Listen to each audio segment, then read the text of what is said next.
rolling na po tayo, ha? Right? And... action!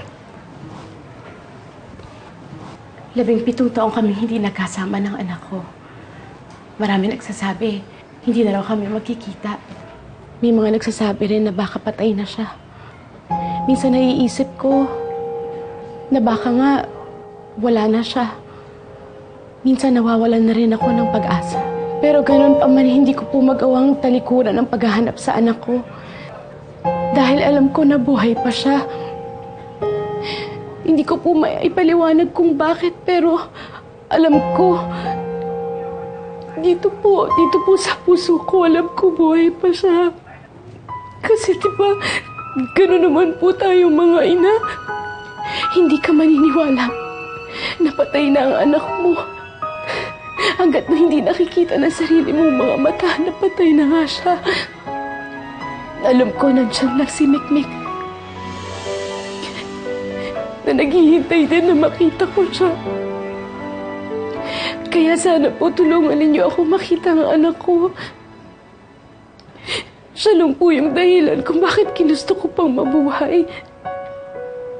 Siya po yung rason kung bakit tuwang-tuwa ako nung nakalabas ako sa koreksyonal. Kung sakaling kayo po ang nagkukup-kup kay Micaela, papalitan ko po yung pagmamahal na ibinigay ninyo sa anak ko. Pero, huwag po kayong mag-alala. Hindi ko po siya aagawin sa inyo kung napamahal na rin po kayo sa kanya. Pero sana po hayaan ninyong makita ko ang anak ko. Sana po hayaan ninyo na mayakap ko siya ng mahigpit. Yun lang po ang gusto ko. Ang mayakap siya at mahalikan siya. Sabihin sa kanya na hindi ko siya kinalimutan. Na hinahanap ko siya.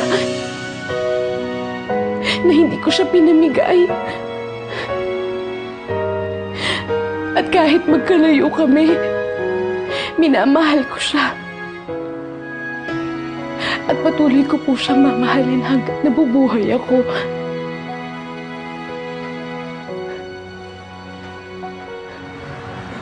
Rachel, sana kayo na lang po yung nanay ko. Sana ako na lang yung nawawalan ng anak. I'll be your guiding light when you are in the dark.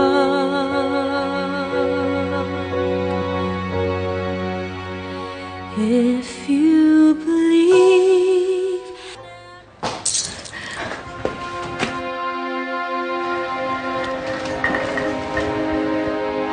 Lisa? Ano? Sinasabi ko na nga ba nag-i-espiya sa akin na Lisa niya para kay Nympha eh. Dapat makausap ko yan. Ako na bahala. Dito ka na. Ako na bahala. Ate, sama mo na siya. Alice, tingnan ko. Kasama ko ako. Lisa! Lisa, bakit ka sumunod? Pasensya na po, Aling Alice. Hindi ko po kasi napigilan yung sarili ko eh. Umamin ka nga. Nanutusan ka ba ni Nympha para manmanan kami? Hindi po alam ni Ma'am Nympha kung nasan po ako at hindi ko po kayo isusumbong. Aling Alice, nagsasabi po talaga ng totoo si Liza. Kasi kung isusumbong niya kayo, edi hindi niya na po naisipang gawin yung video, di ba? Sige na, naniniwala na ako sa inyo. Hindi ko na kasi alam ano pang sasabihin ni Rachel eh. Dahil iniisip niya na inutusan ka ni Nympha. Eh kung sabihin po kaya natin na idea talaga ni Liza yung paggawa ng video, na siya po talaga yung gustong tumulong kay Aling Rachel. Anton, wag na. Hindi naman kailangan malaman ni Aling Rachel na tinutulungan ko siya eh. Ang importante, makagawa tayo ng paraan para mas mapadali yung paghahanap niya sa anak niya.